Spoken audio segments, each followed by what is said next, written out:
expect some volatility tomorrow as we have the US inflation coming in at 95% likelihood staying the same. We're going to talk about Powell and him giving a testimony because of course the Trump is not happy with him.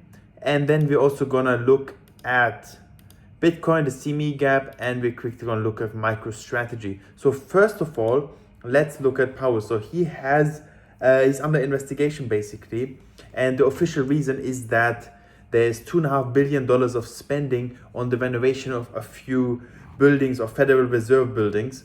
But what Powell is saying that the real reason that he's being investigated is basically to put pressure on him to reduce interest rates, right? The interest rates at the moment, according to Trueflation, are already below 2%. So there is not really a reason for the Federal Reserve to lower the interest rates further. The official target is always 2% for the Federal Reserve to keep the interest rate at.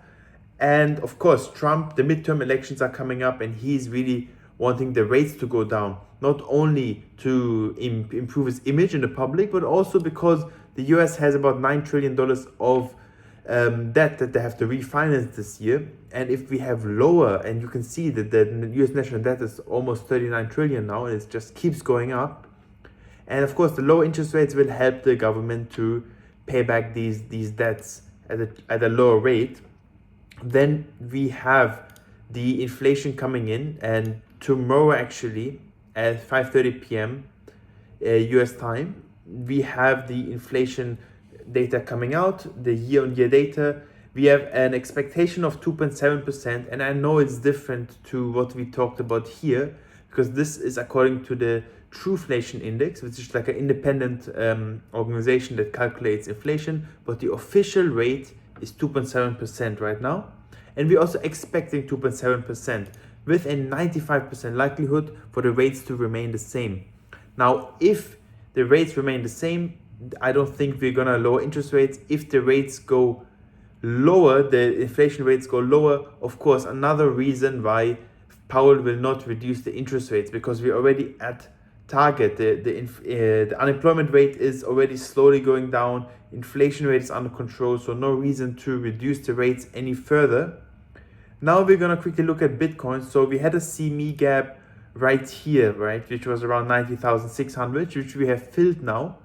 We have another CME gap at around 88,200, which I think is going to get filled in the coming days. If, of course, the inflation rate comes out lower than expected, we can expect a pump, but I think we're going to have the expected inflation rate. Now, let's quickly look at MicroStrategy. Finally, worthy to note that Michael Saylor has bought $1.25 billion of Bitcoin just recently, which is actually their biggest purchase yet.